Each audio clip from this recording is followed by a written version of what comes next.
Halo Sobat Perludem, ketemu lagi di Newsroom. Masih berdua sama Fadli karena masih ada persoalan gigi.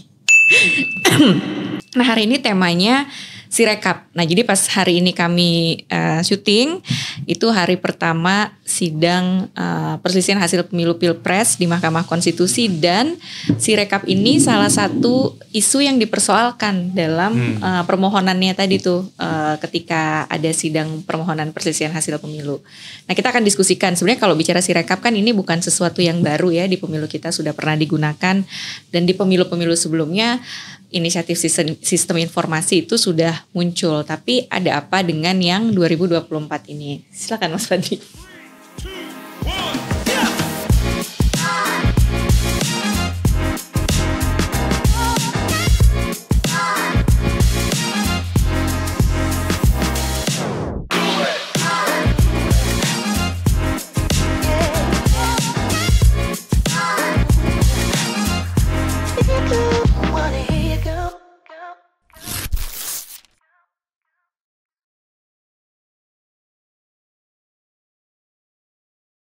Ya, ya mungkin soal Sirekap ini kan jadi begitu kontroversi ya, Mas Ihsan, Pak Hadar. Yeah. Belum dikenalin siapa? Iya, ada. Ya, untuk kita ngobrol soal Sirekap. Pak Ilham KPU RI. Menelpon. Oh ya, lagi studio sedang nelpon sih. Ini ada kita ngobrol soal Sirekap, tadi sudah dibuka oleh Mbak Denis. Ada Pak Hadar Nafis Gumai, Komisioner KPU tahun 2012-2017, dan beliau sekarang Direktur Netgrid. Dan ada Mas Ihsan Maulana juga, peneliti Perludem. Nah, Pak Hadar, Sirekap ini kan kemudian jadi kontroversi di pemilu 2024. Yeah. Yang dulu harapannya ini bisa jadi semacam tools atau alat bagi publik untuk melihat secara lebih real time begitu ya, proses rekapitulasi secara manual. Yeah. Nah, dari bacaan Pak Hadar sejauh ini, kenapa Sirekap ini bisa kemudian kontraproduktif dengan semangat awalnya di pemilu 2024? Oke, terima kasih Mas Fadli. Saya kira memang KPU kita ini sudah gagal ya menciptakan dan memastikan sistem yang diharapkan banyak orang di dalam pemilu kali ini ya nggak jalan gitu, nggak berfungsi. Jadi mereka tidak berhasil, dan saya kira ini salah satu yang membuat penilaian orang, keraguan orang, ketidakpercayaan orang, masyarakat terhadap pemilu kita ya juga faktor ini. Gitu. Jadi saya kira tidak dipersiapkan dengan baik. Ini mungkin terlalu jauh, mungkin ya, ini mungkin soalnya ada diniatkan lain begitu, tapi tidak berhasil juga gitu. Karena begini, ini pola sebelumnya lah ya. Dimana kalau saya melihat, mungkin teman-teman mengikuti juga, mengetahui juga, ada upaya untuk bermain begitu sebagai penyelenggara, ya sistemnya ya ditutup-tutupin gitu, supaya nggak dipahami atau diketahui. Jadi nanti ngumumin hasilnya sajalah. Jadi hal yang seharusnya bisa diakses, dilihat oleh publik melalui prosesnya, itu ya nggak dikasih lihat. Jangan lupa waktu verifikasi partai politik kan itu yang terjadi. Ya, jadi data yang seharusnya bisa diperlihatkan, yang berproses, perubahannya gimana dan sebagainya, perbaikinya gimana, itu kan tidak dibuka. Jadi tahu-tahu sudah hasilnya ditetapkan saja gitu. Nah, itu yang diumumkan. Nah, bisa jadi Sirekap ini dimaksudkan untuk itu juga. Tetapi kemudian setelah saya mengikutinya lebih detail, ya akhirnya tidak juga terjadi untuk katakanlah kalau itu pola sebelumnya untuk menutupi kecurangan, tapi itu tidak berhasil. Akhirnya ya Sirekap ditutup aja. Gitu. Kira-kira begitu. yang saya ikuti ini ya. Sebetulnya kalau dilihat dari persiapan Sirekap ini, Pak Hadar, ini kan bukan sesuatu yang terlalu baru untuk pemilu 2024 ya. Tadi Mbak Denis singgung soal itu. Betul. Tapi sudah didiskusikan bahkan mungkin sejak zamannya Pak Hadar ya, soal gagasan rekapitulasi secara elektronik itu kan sudah dibahas sejak tahun 2013-2014 ingat saya ya. Nah, sebetulnya konsep membangun suatu sistem informasi elektronik untuk penyelenggaraan pemilu itu idealnya harusnya bagaimana, Pak? Ya sudah pasti mestinya kita berangkat dari apa yang betul-betul kita yakini bisa menyelesaikan persoalan yang dihadapi. Nah, kira-kira gitu. Harus diarahkan menjawab persoalan yang dihadapi. Nah, dalam hal ini persoalan bagaimana hasil pemilu itu bisa diproses dan diumumkan dengan cepat, secara akurat, juga mengurangi manipulasi dan seterusnya gitu. Nah, mestinya di situ. Yang kedua, disiapkan dengan baik dari awal, melalui uji coba yang cukup, ya. Orang atau pihak-pihak yang terlibat di dalam pemilu, dalam hal ini peserta, termasuk juga masyarakat luas sebetulnya, sudah tahu dulu nih persisnya kayak apa sebelum itu digunakan, sehingga yang namanya keyakinan, kepercayaan kita bahwa ini tidak ada motif curang, tidak ada bisa bekerja baik gitu ya, itu sudah diberikan ruangnya gitu, kesempatannya. Nah, tapi akhirnya seperti biasa kali ini boro-boro ke publik, ke penyelenggaranya sendiri juga belum tahu tuh di menit-menit terakhir, kira-kira gitu kan? Nggak terinternalisasi ya? Ya bukan hanya terinternalisasi, tapi bahwa itu bisa digunakan. Nggak yakin mereka. Iya, itu gitu loh. Ya akhirnya berantakan seperti ini. Walaupun itu nggak menjawab juga gitu. Waktunya kan tersedia. Dulu sebelum-sebelumnya kan sudah pernah ya persisnya yang mirip ini betul kan di pilkada ya. Kalau yang situng sebelumnya kan ada bedanya lah gitu. Walaupun idenya kurang lebih sama gitu ya. Tapi ada bedanya. Nah, duitnya banyak. Pemilu sekarang kan duitnya banyak sekali gitu. Oh iya, Pak Hadar. Banyak. Baru tahu saya. Nggak tahu lah. Berapa Pak Hadar, spill dong. Spill. Kemarin itu aja berapa di rapat dengar pendapat itu disebutkan akhirnya digunakan 51 atau berapa triliun.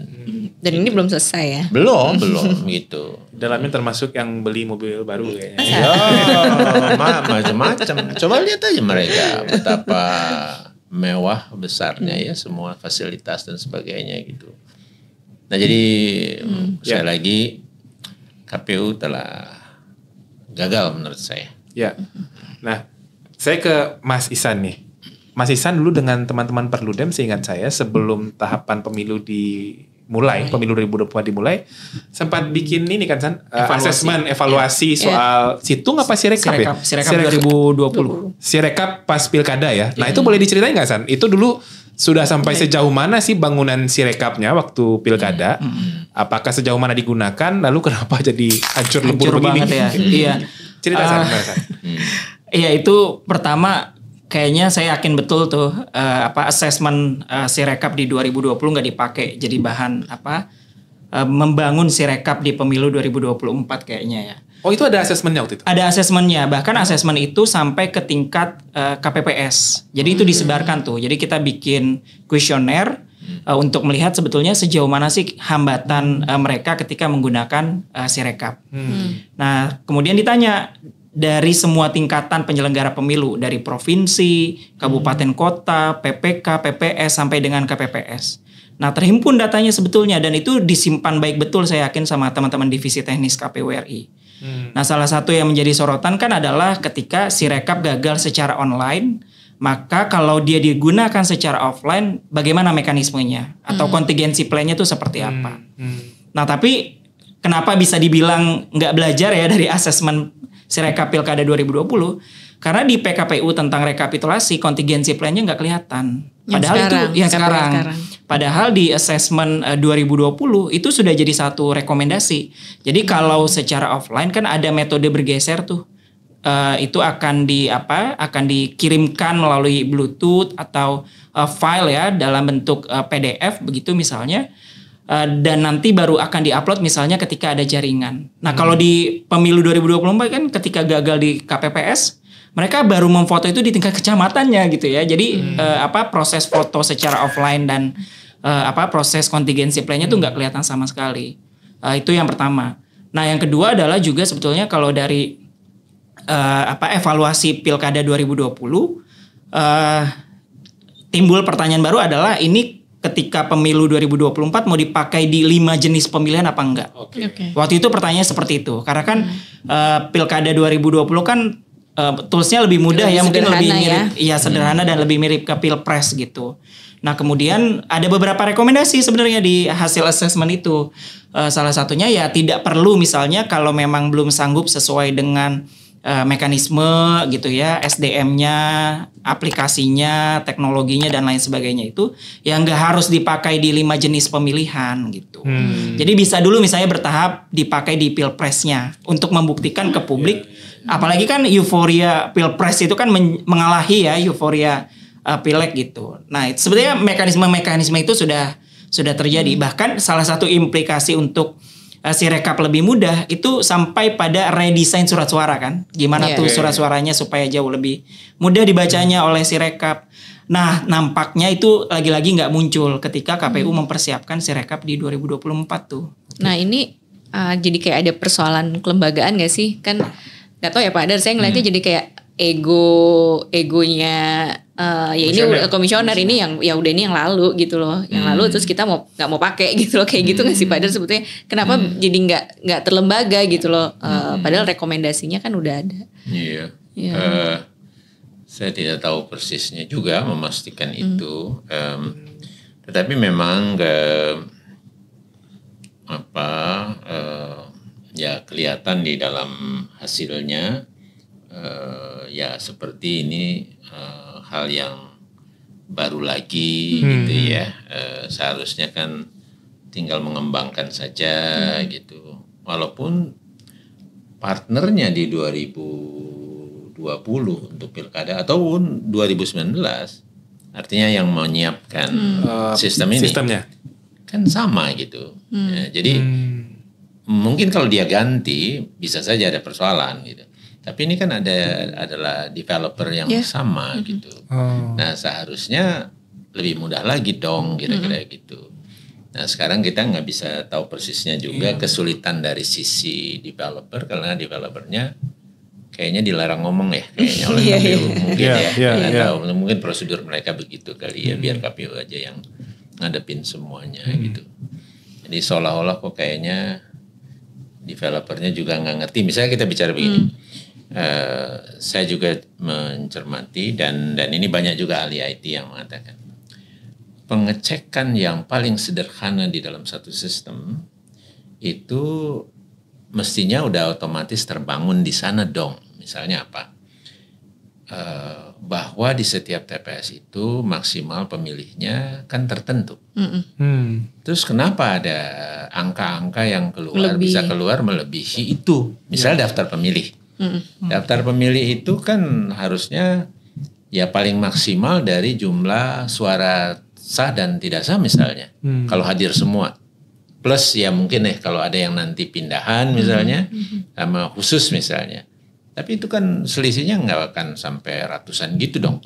Masa ada TPS-TPS yang mestinya 300-an tahu-tahu 800 gitu. Nah gitu. Dan data itu keluar gitu. Jadi ini ada satu sistem standar yang paling mendasar untuk mencegah atau mengontrol bahwa sistem itu berfungsi dengan benar. Itu kok kelihatannya tidak ada di dalam sistem ini, di dalam Sirekap ini. Gitu. Nah, itu salah satu saja, banyak juga yang lain. Sirekap ini di bawah divisi apa sih Pak di KPU? Divisi teknis kalau sistemnya adalah di Datin. Oh, data rumahnya. Informasi. Iya. Itu. Oke, berarti komisionernya siapa tuh Mbak Nis? Ibu Betty. Oh, berarti kalau pelaksanaannya harus di teknis. Oh, Bapak Idam. Pak Idam Holik ya. Ya. Walaupun ada hal-hal yang sebenarnya sulit juga dipisahkan secara nyata. Misalnya di dalam sistem itu kan harus membaca berdasarkan form C hasil. Sistem itu kan mestinya membaca C hasil kan. C hasil itu kan desainnya begini-begini. Harus disusun supaya sistemnya bisa membaca pas. Nah, C hasil itu didesain oleh teknis gitu. Kayak gitu-gitulah. Jadi tapi menurut saya mereka ini kan satu lembaga, bukan departemen yang berbeda, gedungnya sama lagi gitu kan. Jadi itu bukan alasan menurut saya, bukan reason yang bisa menjadi faktor kekacauan ini gitu loh. Dan yang agak menarik sebetulnya kita boleh mempertanyakan ini kenapa kacau ya. Hampir semua komisioner KPU sekarang itu kan komisioner KPU daerah sebelumnya. Jadi bukan sesuatu yang baru bagi mereka Sirekap ini. Gimana kira-kira San? Kan termasuk juga Pilkada 2020 kan? Betul. Mereka kan pengguna ya dari Sirekap di Pilkada 2020. Jadi harusnya mereka nggak kaget lagi ya menggunakan aplikasi Sirekap. Nah jadi aneh aja kalau mereka nggak evaluasi terkait dengan Sirekap 2020 dan itu digunakan di Pilkada 2024. Pemilu 2024. Apalagi ketua divisi teknis dan ketua divisi Datin adalah sama-sama mantan penyelenggara pemilu tingkat provinsi. Yang pasti mereka harusnya jauh lebih familiar dengan ya namanya Sirekap di Pilkada 2020 kemarin kan. Jadi harusnya nggak ada lagi kan ego sektoral antar divisi dan lain sebagainya. Nah, nyambung tadi yang disampaikan sama Pak Hadar soal permasalahan ini. Permasalahan soal Sirekap nampaknya juga dirasakan oleh lembaga negara lain, nggak hanya KPU. Kan kemarin kita bikin diskusi tuh secara tertutup ya teman-teman Perludem untuk mengevaluasi ini sebenarnya Sirekap masalahnya di mana nih gitu. Nah, salah satu lembaga negara ya sebut saja BSSN. Nah ini nggak tahu boleh disebutin Badan Cyber dan Sandi Negara gitu ya. Mereka bilang di Januari 2024 memang pernah dites ya penetration test gitu oleh BSSN ke Sirekap. Di Sirekapnya KPU. Lalu ada kemudian beberapa catatan dan diberikan masukan sebetulnya kepada KPU untuk perbaikannya. Karena mereka juga sebetulnya kaget tuh. Oh ternyata ini kan Sirekap baru pertama kali digunakan. Data pemilu 2024 akan banyak yang difoto dan kalau nggak salah ya satu file itu bisa 12 sampai 14 mega. Dan yang bisa mengakses ke Sirekap itu 820.000 TPS dikali 2 user. Itu hampir 1,7. Nah, kalau rekomendasi dari beberapa lembaga negara misalnya kayak BSSN itu perlu diperhitungkan ulang dengan teknologi yang ada. Usernya cukup banyak yang mengakses di satu waktu yang bersamaan. Itu agak sulit gitu ya, apalagi ini baru pertama kali dilakukan. Akhirnya ada beberapa rekomendasi. Misalnya ya jangan dipaksakan untuk 1,7 user untuk bisa mengakses gitu ya. Atau juga misalnya ada metode lain yang lebih memudahkan misalnya untuk user mengakses aplikasi Sirekap. Ya akhirnya itu Sirekap yang hari ini yang kita lihat kan. Tapi kan mereka sampaikan hanya ke publik kan mereka sampaikan diserang sama DOS ya kalau nggak salah ya. Di DOS ya. Tapi kan itu nggak menjawab sebetulnya jangan-jangan ini bukan hanya sekedar serangan nih, tapi karena gagalnya memitigasi tadi loh sistem-sistem yang sebetulnya sudah bisa diantisipasi dari catatan BSSN ya, tapi tidak ditindaklanjuti. Nah sayangnya sampai pemilu 2024 14 Februari kemarin ya, katanya mereka belum dapat jawaban dari developer. Nah KPU-nya? Jadi BSSN-nya nggak dapat jawaban dari developer Sirekap gitu. Nah jadi bukan hanya publik nih jangan-jangan Pak Hadar yang yang nggak dapat informasi ya. Lembaga sekelas BSSN yang bisa mengaudit teknologi informasi Sirekap aja nggak dapat jawaban dari proses yang sudah dilakukan oleh mereka. Nah ini kan berarti memang masalahnya kayaknya internal mereka ya. KPU developer yang mungkin komunikasi atau seperti apa yang jadi masalah. Saya nggak tahu apakah Pak Hadar dan Mas Ihsan atau Mbak Denis udah lihat juga belum? Ada video yang ada kayaknya video terbuka deh, banyak beredar. soal KPU yang lagi digugat sengketa informasi oleh sekelompok masyarakat. Iya. Soal kontrak dengan pihak ketiga terkait dengan pengelolaan server pengelolaan server seingat saya. Nyimpannya kayaknya sih. Penyimpanan ini ya. Nah, tapi yang menarik justru jawaban dari kuasanya KPU, Pak, di sidang sengketa informasi itu. Mereka mengatakan kami harus konsultasi dulu dengan pimpinan mana data dan informasi yang bisa diberikan, yang bisa dibuka. Bahkan itu sudah di forum adjudikasi Komisi Informasi. Masih ada yang menjawab seperti itu. Nah, apakah problem kita di Sirekap ini? Tadi Ihsan bilang, jangankan kita, BSSN pun mengeluh soal komunikasi, soal transparansi dan pengelolaan teknologi di KPU. Jangan-jangan memang ini ada problem problem policy di internalnya KPU soal keterbukaan, soal akses informasi, soal bagaimana harusnya mengelola tahapan pemilu. Apakah kita sedang berhadapan dengan persoalan itu nggak di Sirekap ini menurut Hadar? Lagi-lagi saya tidak tahu persisnya, tetapi jelas memang dan ini tidak hanya di persoalan Sirekap, di tahapan pemungutan dan rekapitulasi ya. Kan juga yang lain-lain. Misalnya kalau ini yang dimaksudkan bahwa mereka cenderung untuk menyimpan data kan kira-kira gitu. Di banyak tahapan yang lain kan juga begitu. Akhirnya kalau saya menyimpulkan mereka memang tidak terbuka gitu. Banyak data-data yang mereka anggap itu data rahasia, walaupun mereka tidak melakukan uji konsekuensi terhadap data yang mereka maksudkan, misalnya gitu. Jadi dari segi prosedur untuk mendefinisikan data rahasia pun untuk tidak dibuka, mereka juga tidak menjalankan prosedurnya gitu. Karena kan data yang private itu kan sudah dibatasi, ya kan. Nah, untuk yang lain, kalau mereka mau menyatakan itu, mereka harus melakukan uji konsekuensi kan gitu terhadap data yang dimaksudkan. Misalnya saja data daftar riwayat hidup dari para caleg misalnya, ya kan, itu kan mereka kembalikan kepada partai politik karena dianggap itu rahasia semua dan juga caleg kan gitu. Mereka nggak buka, akhirnya kan ada beberapa partai politik yang sama sekali tidak dibuka gitu. Jadi menurut saya udah sangat kacau ya dalam hal ini. Mereka kelihatan tidak mampu mendefinisikan mana yang sebetulnya harus dilindungi, mana yang sebetulnya menjadi hak publik. Dan itu lebih karena cerminan, saya kira mereka tidak bisa mengelak dari pesanan-pesanan gitu. Menurut saya dalam hal ini. Nah, kembali mengenai hasil pemilu, seharusnya kan tidak ada yang rahasia dari hasil pemilu ini, kan gitu. Seperti yang juga mereka selalu kumandangkan kan, bahwa mereka akan buka real time semuanya, kan gitu. Nah, tetapi kan dilakukan, tetapi begitu dibuka banyak berantakannya gitu kan. Nah, terus akhirnya mereka nggak mampu merapihkan, menjelaskan, akhirnya ditutup pada tanggal 5 Maret ya kalau tidak salah. Ditutup. Ditutup. Bukannya dibenerin. Nah, ini yang harus kita tanya kepada ahli hukum. Apa yang harus kita lakukan dengan penyelenggara yang menutup data gitu loh. Nah, yang padahal sudah mendesain satu sistem, maksudnya untuk salah satunya adalah publikasi, akses publik, hak publik, melayani publik gitu kan. Ini malah ditutup.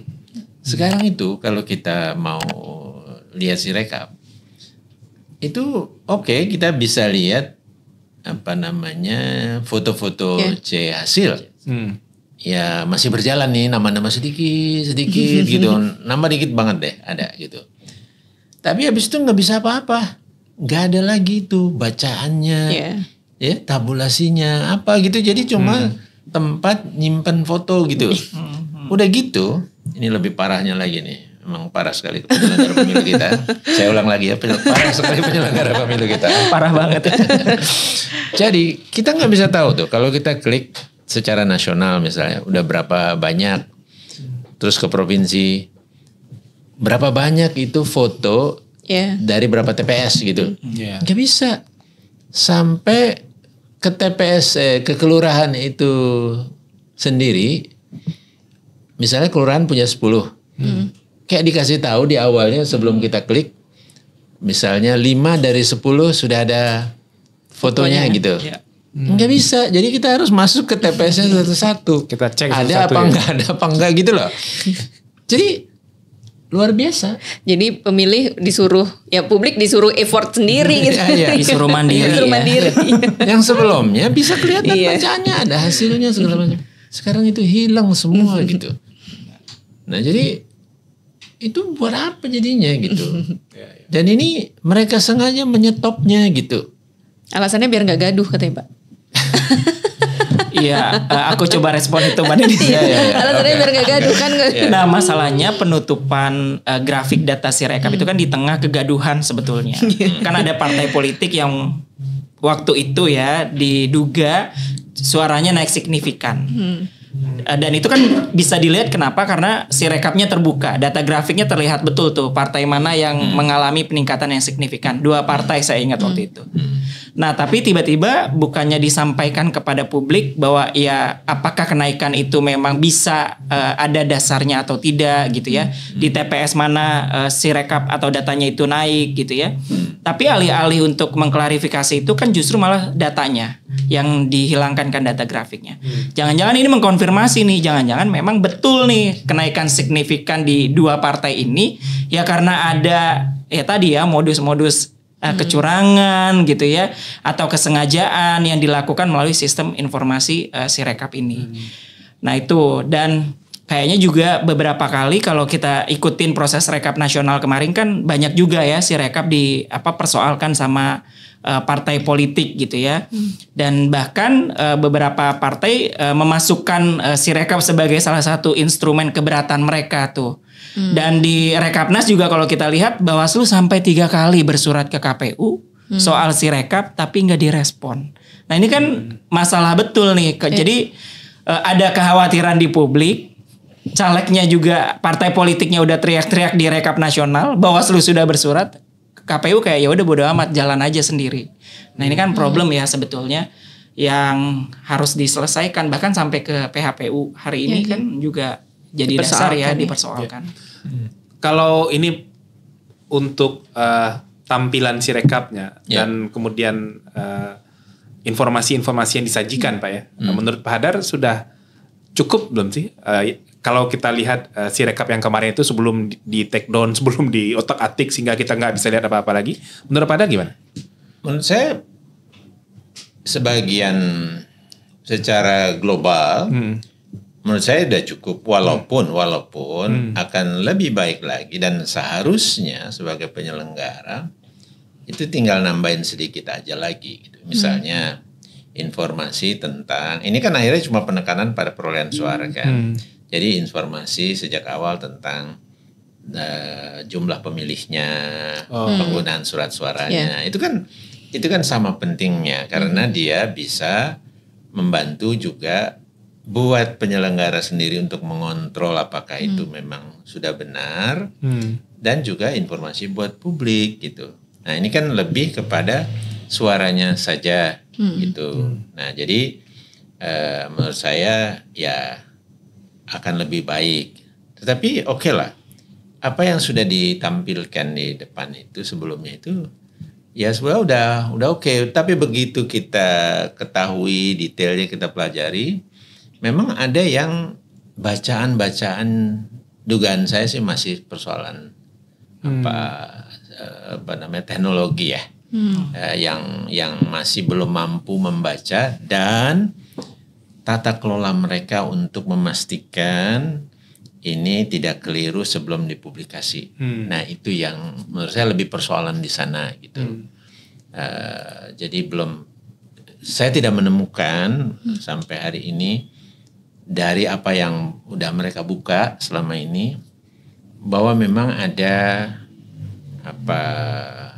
hal yang meyakinkan bahwa ini diutak-atik untuk kemenangan calon atau peserta tertentu. Nah itu nggak ketemu, nah, gitu loh. Bahwa berantakannya gitu, yang salah baca, dikoreksi, itu banyak sekali, itu banyak sekali gitu. Tetapi jadi sederhananya begini, dari apa yang dipantau, kami kan ngambil tuh fotonya sebagian besar. Jadi kami dapat, bahkan sekarang di Jaga Suara itu lebih banyak dari KPU punya. Iya, tadi saya mau tanya itu Jaga Suara kayaknya lebih banyak nih. 652.000 sekian, mereka cuma 640-an atau berapa gitu. Oh iya Pak? Iya. Jadi persentasenya kami lebih banyak. Gitu. Voluntary masyarakat sipil lebih keren. Kalah sama Situng juga katanya Pak. Dan ini kalah sama Situng juga katanya. Itu udah kalah. Enggak, dan maksudnya ya kalau dibandingkan dari sisi biaya ya, benar. Iya, yang masyarakat sipil kan yang anggaran itu nggak sebesar, terbatas ya, iya sampai terbatas triliunan ya. Kalau KPU kan tinggal minta dikasih sama DPR. Ya, walaupun fotonya juga banyak sekali kami ambil dari mereka, udah pasti. Tapi secara total setelah kami mengambil dari mereka, terus apa yang lain kami mengambil dari tempat lain, jadi kami lebih banyak gitu ya. Nah, kami lihat itu semua. Artinya bukan yang kami ambil tuh cuma fotonya saja, bukan angka bacaan mereka. Angka foto itu Jaga Suara baca sendiri dengan sistem Jaga Suara, gitu loh. Dan verifikator Jaga Suara untuk memastikan. Nah, angka hitungan mereka kami gunakan juga, tetapi untuk pembanding saja. Banyak yang salah nggak mereka Pak? Nah itu dia. Jadi kurang lebih banyak. Justru itu yang saya maksudkan berantakannya gitu. Serba banyak mereka. Udah banyak, terus diingetin nggak diperbaiki. Jadi sampai tanggal 20-an kemarin itu dari 100% yang ditemui yang salahnya gitu ya, itu yang diperbaiki cuma 20-an%. 80% masih belum diperbaiki sampai hari ini, kira-kira gitu. Nah, jadi yang diperbaiki itu kayaknya yang mungkin diprotes gede-gede aja gitu. Jadi ada nambah ratusan, padahal itu cuma suara gitu, padahal itu cuma mestinya sepertiganya kira-kira gitu. Ya, yang rame-rame kayak gitu, itu yang diperbaiki kelihatannya ya. Yang lainnya masih belum diperbaiki gitu. Nah, jadi tetapi kami tidak menemukan polanya bahwa ini suatu kesengajaan untuk tertentu, itu udah jelas sampai hari ini kami belum temukan. Semua dapat angka tambahan, semua dapat bonus gitu ya. Dapat penggelembungan, dapat THR ya Pak. Dapat semua 300-an ribu, yang ini 100 separohnya lah 160-an, yang 300-an gitu. Jadi semua dapat gitu. Tapi itu menurut perkiraan kami ya karena ngaco aja sistemnya gitu bacanya dan tidak dikoreksi. Nah, jadi tim yang seharusnya mengkoreksi itu nggak jalan gitu mereka itu. Saya nggak tahu kenapa, apa memang mereka males atau memang mereka nggak sanggup lagi, nggak ngerti. Dengan banyaknya duit sebetulnya menurut saya mestinya mereka bisa kerjain dengan gampang, dengan cepat ini. Iya. Nah, San, aku ke Ihsan kan ini akhirnya ya bukan hanya persoalan di Sirekapnya gitu ya kan, teman-teman juga melihat dari sisi medsosnya nih. Benar. Di medsos kan ramai banget tanggal 14 Februari itu, mulai tanggal 14 Februari itu orang udah ini dari Sirekap, pokoknya netizen udah macam-macam nih komentarnya gitu. Ya ada misinformasi juga kan di situ. Nah, teman-teman ada temuan juga nggak soal disinformasi Sirekap ini? Salah satu rekomendasi yang kita sampaikan ke KPU kan salah satunya memotret soal temuan di media sosial itu Mbak Ninis. Jadi teman-teman Drone Emprit itu coba memotret data ya soal Sirekap itu, ternyata sentimen negatifnya itu tinggi. Di media sosial Twitter atau X, Instagram, termasuk juga TikTok. Angkanya bahkan sampai 80%, 75%, 60%. Tonnya negatif. Tonnya negatif semua deh pokoknya gitu ya. Nah, diperparah sama karena ada gap informasi. Jadi kan ada satu sisi ada temuan-temuan ya soal data salah baca Sirekap ini gitu ya. Kemudian ada tone negatif di sosial media. Diperparah sama disinformasi yang yang sayangnya ini gagal ditutupi juga oleh KPU. Jadi karena ada gap informasinya adalah satu, KPU gagal ngejelasin sebetulnya di disclaimer-nya Sirekap itu secara clear. Jadi kalau kita baca di disclaimer-nya Sirekap nggak clear juga tuh. Ini sebenarnya Sirekap jadi hasil resmi apa enggak? Gitu. Nah jadi agak menggantung walaupun itu jauh lebih baik lah masih ada disclaimer-nya dibanding nggak sama sekali. Nah jadi waktu diskusi sama teman-teman salah satu yang mendukung kenapa disinformasi soal Sirekap itu tinggi karena disclaimer-nya yang dibuat oleh KPU nggak clear tuh Mbak. Jadi publik masih menganggap bahwa ya Sirekap sebagai hasil resmi gitu. Kok hasil resmi banyak masalahnya. Akhirnya dikaitkan tuh sama kecurangan dan lain sebagainya. Nah ditambah juga sebetulnya disclaimer yang disampaikan oleh KPU itu kadang kan ditaruh paling bawah tuh. Disclaimer kecil gitu ya. Bertumpuk angkanya. Nah itu kan nggak sangat mudah untuk publik bisa melihat. Apalagi grafik data Sirekap tuh di paling atas gitu ya. Dan publik biasanya langsung melihat ke sana sebelum masuk melihat ke disclaimer yang ada di paling bawah. Dan gak banyak juga publik yang nge-scroll Sirekap web itu sampai bawah. Nah harusnya kan KPU ketika publik mengakses Sirekap harusnya disclaimer-nya langsung tertampilkan gitu ya. Jadi diinfoin dulu tuh sebelum dia bisa melihat datanya. Jadi Sirekap adalah alat bantu untuk mengcapture data dari tingkat TPS yang kemudian datanya diolah gitu ya. Dan KPU melakukan rekapitulasi misalnya tetap menggunakan rekapitulasi manual. Nah jadi misalnya baru tuh ketika disclaimer itu keluar publik bisa ngeklik oke gitu ya misalnya, baru publik bisa melihat data Sirekapnya gitu. Hari ini kan enggak. Tiba-tiba pas buka Sirekap web, datanya, iya data grafik yang dilihat. Disclaimer-nya paling bawah, siapa yang mau ngelihat disclaimer paling bawah? Orang udah langsung lihat itunya dulu gitu. Nah itu yang jadi salah satu gap informasinya makin meluas di tengah sentimen negatif publik sangat tinggi soal Sirekap gitu. Di tengah orang pada curiga ya. Benar. Karena kalau tadi temuan Pak Hadar ternyata emang sebenarnya nggak tersistematis untuk menggelembungkan peserta pemilu tertentu gitu ya. Cuman karena nggak terjelaskan aja kan gitu. Soal trust publik ya, trust masyarakat dengan kisruh Sirekap ini seberapa berpengaruh terhadap pemanfaatan teknologi di pemilu? Iya tentu ini malah jadi jadi cukup kurang baik ya karena kan pasca Sirekap mendapat sentimen negatif di publik tuh isu ramai itu tutup Sirekap gitu. Padahal Sirekap kan salah satu atau satu-satunya alat publik bisa melihat hasil yang dipublikasikan gitu ya, yang dikelola oleh KPU yang mungkin publik nggak punya itu gitu. Nah itu salah satu sentimen yang yang cukup dirasakan tuh pasca isu ramai soal Sirekap dan sentimen negatif itu. Nah khawatirnya nanti itu jadi evaluasi ke depan, jangan-jangan Sirekapnya nggak mau diterapin lagi. Ini kan malah jadi makin mundur ya.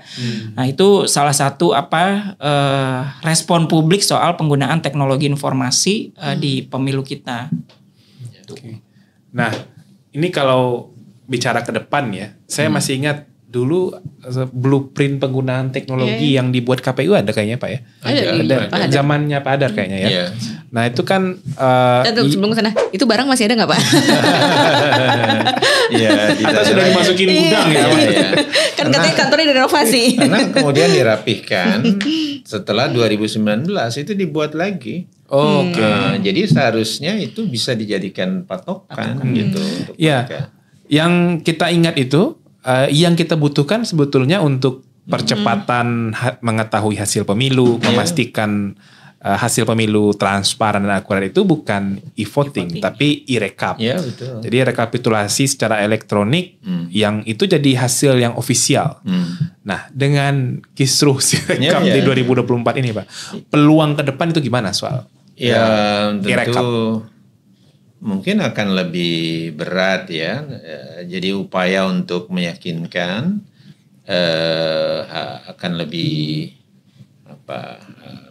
tantangannya lebih besar. Ya. Kalau selintas saja ya ngapain sih si rekap itu berantakan gitu kan. Jadi orang jadi mungkin ada sebagian masyarakat juga ya ragu dengan penggunaan teknologi. Padahal menurut hemat saya nggak kita kalau mau betul cepat, lebih akurat dan sebagainya, sebetulnya teknologi itu adalah jalan keluarnya gitu. Untuk mendapatkan hasil direkap dengan cepat, ya itu harus pakai teknologi gitu. Nah jadi ya seharusnya kita nanti berupaya lebih gigih lagi, meyakinkan dengan contoh-contoh, ini bikin inisiatif-inisiatif bahwa ini mungkin loh, masih mungkin gitu. Jadi kita bikinlah parameternya, bikin waktunya dan sebagainya. Dan kalau itu dijalankan, menurut saya kita nggak perlu lagi itu bikin rekap bertingkat yang 35 hari. Nggak perlu. Terlalu lama. Sampai lalu dibanting-banting itu ya, nggak perlu lagi itu ya. Itu kan jadi arena macam-macam. Mau yang betul-betul ruang bisa sama-sama ngontrol, bisa juga ruang untuk transaksi. Sahabat-sahabatan gitu, duluan mana gitu. Jadi, tetapi kalau didesain dengan baik, disiapkan dengan baik, diuji dengan baik, ya kan? Itu bisa. Jadi kemarin itu sebetulnya kalau kami lihat ya, di hari pertama itu sebetulnya sudah di malam pertama itu udah 50% data itu masuk. Besoknya tuh 60% Tapi begitu lanjutannya mau sampai 70% sekarang ini itu 35 hari dan itu juga belum nggak maju-maju gitu loh. Jadi sebenarnya ruang startnya itu ada gitu. Mau tempat apa? Susah nyimpennya tadi diangkat oleh Mas Ihsan. Pengiriman barang keserentakan. Terima banyak itu cloud itu yang di dalam negeri aja lah, nggak usah keluar negeri.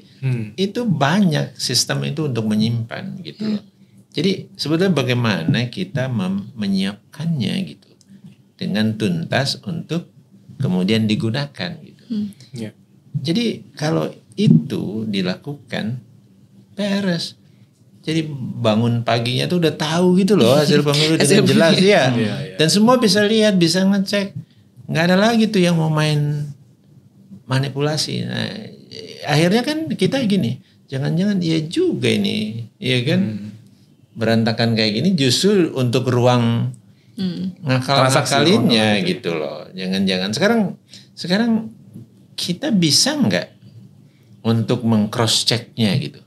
Dalam artian melalui Sirekap kita temuin banyak tuh yang TPS-TPS-nya salah segala macam ya, dibaca salah misalnya. Bener nggak kemudian dikoreksi waktu rekapnya itu? Mau ngecek itu kan nggak gampang. Sekarang data yang dipasang itu semua PDF semua itu. Gimana mau ngecek itu semua gitu? Ya kan? Itu. Jadi yang PDF-nya pun sampai hari ini tuh nggak ada juga tuh yang 100% itu dipasangin sama mereka gitu. Jadi bahwa ini sarana yang mereka katakan akan menjadi ruang publikasi cepat, ruang mengontrol, bentuk akuntabilitas, nggak ada semua itu, tidak terjadi gitu. Nah jadi kembali, saya kira akan ada penurunan kepercayaan sebetulnya dengan praktek yang seperti Sirekap seperti ini. Tetapi masih ada sebagian yang punya keyakinan bahwa penggunaan teknologi itu tetap penting gitu. Hanya saja memang kita harus upaya lebih keras lagi menunjukkan itu sejak awal menunjukkan itu. Ya, mohon maaf, teknologi yang kami siapkan itu bisa lah. Bisa, kami baca itu. Sebagian besar kami bisa baca dengan teknologinya. Foto-foto itu, kalau fotonya beres ya rapi. Jadi cuma yang harus kami verifikasi itu cuma sebagian kecil. Gitu loh. Yang lain kami bisa Ya, baca. kita beberapa kali ikut simulasi jaga suara, bisa itu. relatif nggak ada problem. Jauh lebih signifikan. canggih, Iya. ya. Iya. Bahkan ada warningnya tadi, Benar. yang kayak misalnya yang datang nggak sinkron tuh bisa ada warning. Tapi Langsung ini ada tanda merah. ini nggak tahu Pak. Kalau Iya. mudah-mudahan Padar mau jawab nih. Pernah ini nggak sih Pak? Dulu jaga suara teman-teman KPU pakai gini aja gitu. Pernah? Pernah dong. Pernah? Pernah. Loh, yang terakhir kita bikin acara di mana tuh? Itu udah agak mepet ya. Tetapi sebelumnya pernah. Kan mereka juga sering hadir di acara-acara sebelumnya. Iya. Nah, waktu yang di tempat kita ngopi bareng yang terakhir Ibu Betty datang, itu lagi-lagi kan Oke. kami tunjukkan, silakan. Bawaslu pun silakan pakai. Nggak bayar, gratis. Gitu loh, walaupun itu kan posisinya masih prototype. Ya. Tentu ya mereka harus Kembangkan diri sendiri untuk, ya, lebih besar keperluannya gitu untuk kan. ruang penyimpanan Iya, dan lain-lain. tapi as a system prototype-nya ini sudah jadi dan bisa akurat gitu loh. Ya, malah bikin sendiri tapi Oh iya kacau. gitu. Nah, jadi ya. Nah ini Pak Dar, Ya. sekarang kan lagi rame nih hak angket Pak. Oh ya. Nah menurut Pak Dar Sirekap bisa dibawa ke hak angket nggak? Ya, justru saya berharap untuk itu gitu. Cuma kan angketnya jadi apa enggak Iya, gitu. Ini persoalan. Itu dulu ya. Iya. Saya udah diangkut hak angket. Iya ya. Kan kita udah ngalamin banyak persoalan-persoalan di pemilu kita. Kita coba kita adukan ke sini, ke situ, segala macam lah ya. Peraturannya kita juga bawa ke Mahkamah Agung. Semua itu praktis gagal gitu, nggak dicuekin, Iya. ditinggalkan begitu saja. Nah, harapannya sebetulnya ya di hak angket ini sebetulnya. Jadi jangan hanya bicara tentang persoalan misalnya presiden yang melanggar aturan dengan mengelontorkan bansos misalnya atau yang lain, tetapi tentang penyelenggara yang bermasalah, termasuk mereka menggunakan Sirekap yang tidak siap, yang bikin rame gitu. Itu harus dipertanggungjawabkan oleh mereka gitu. Dan dicari tahu kenapa bisa berantakan seperti ini gitu. Nah, harapan saya bisa itu dibahas. Hasilnya pun ya terserah deh ya. Yang penting jadi dulu dan ini didiskusikan, dikulitin di sana gitu loh. Nah, itu kalau saya sih harapannya. Ya, saya mungkin terakhir ke Mas Ihsan ya. Kalau kita mau membangun optimisme untuk Sirekap akan terus dilanjutkan dan ke depan ini bisa jadi hasil yang ofisial, kita mulainya dari mana, San? Kalau dalam waktu dekat ya, mungkin regulasinya ya yang harus dipersiapkan dulu. Apalagi kalau ada momentum revisi Undang-Undang Pemilu dan Pilkada. Pesan Sirekap sebetulnya kan sudah dijawab oleh MK dari 2009 ya. Putusan 147 2009, bahkan bukan e-rekap tapi e-voting waktu itu. Kan ada beberapa batasan tuh yang MK sampaikan. Nah, harusnya bisa dimulai dari sana. Regulasinya siap atau enggak? Undang-undangnya gimana nih? Kira-kira mampu atau enggak untuk bisa mengatur soal Sirekap misalnya. Lalu sumber daya manusianya. Nah, KPU harus betul-betul nih. Jadi kan masih ada waktu lah ya transisi dari pemilu ke pilkada. Tentu kita berharap pilkada tetap menggunakan Sirekap karena capaian Sirekap di pilkada 2020 sangat baik. Jadi nggak boleh kalau itu nggak digunakan. Justru kemunduran betul kalau Sirekap tidak digunakan untuk pilkada 2024. Jadi ya regulasinya pastikan dulu ya. Apalagi pilkada 2024 nanti sebenarnya tinggal ngambil aja dari PKPU pilkada 2020. Karena kan sudah digunakan Sirekapnya di 2020. Jadi sangat mudah sekali gitu ya. Dan tools atau aplikasi Sirekapnya adopsi aja yang di pilkada 2020 gitu ya. Jadi sebetulnya sangat mudah sekali. Nah, keberhasilan Sirekap di 2020 dan 2024 nanti misalnya untuk pilkada itu jadi bahan untuk perbaikan di pemilu 2029 dan pilkada berikutnya. Jadi itu sih langkah awal kayaknya Bang Fadli. Bagaimana mensukseskan Sirekap di Pilkada 2024 karena itu minimal untuk memperbaiki Sirekap di pemilu 2024. Ya, kalau ikutan ya. Iya. Nah, jadi 2024 ini betul-betul harus dijadikan arena untuk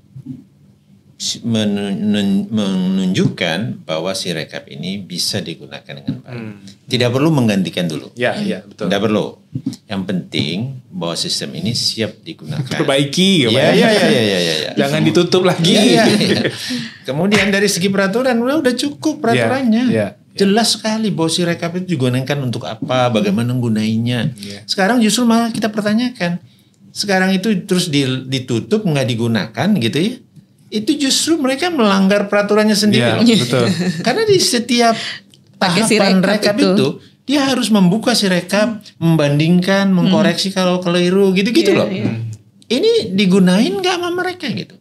Jangan-jangan udah nggak digunain lagi kemarin. Nah kalau nggak digunain artinya apa? Ditutup itu nggak digunain. Artinya mereka tidak bekerja sesuai dengan PKPU-nya loh.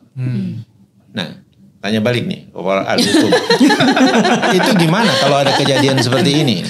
Kita bisa melakukan upaya hukum apa? Nah, misalnya Pelanggaran etik. Iya. Tidak profesional ya. Profesional. Iya itu yang pasti itu pelanggaran prosedur administrasi pemilu. Dan ya kita sayang juga Bawaslu-nya kan nggak berani firm untuk mengambil sikap tuh yang begini-begini. Iya. So, Oke. ya. Banyak nih. Iya. Ya ini kan bagian dari evaluasi ya sebetulnya, dan ya harapannya DPR pemerintah tuh memprioritaskan revisi undang-undang pemilu lah ya, karena banyak sekali yang harus dibenahi. Salah satunya penggunaan teknologi dalam pemilu ini gitu. Yang tadi ya kalau dari roadmapnya KPU kan arahnya memang maunya rekapitulasi secara elektronik gitu. Jadi ya harusnya lebih, kan kita kan udah ya tadi dari 2012 kan dari Pak Hadar kan udah disiapin apa ya kayak blueprintnya, harusnya semakin maju kan semakin jalannya baik. udah gitu. ada, cuma belok-belok kemana-mana terus. Iya. Jadi ini bagian dari evaluasi. Sekali lagi terima kasih Pak Hadar, Mas Isan. Sama-sama Bu Dinis. Makasih teman-teman udah menyaksikan Newsroom kali ini. Kita ketemu lagi di episode berikutnya. Sampai jumpa.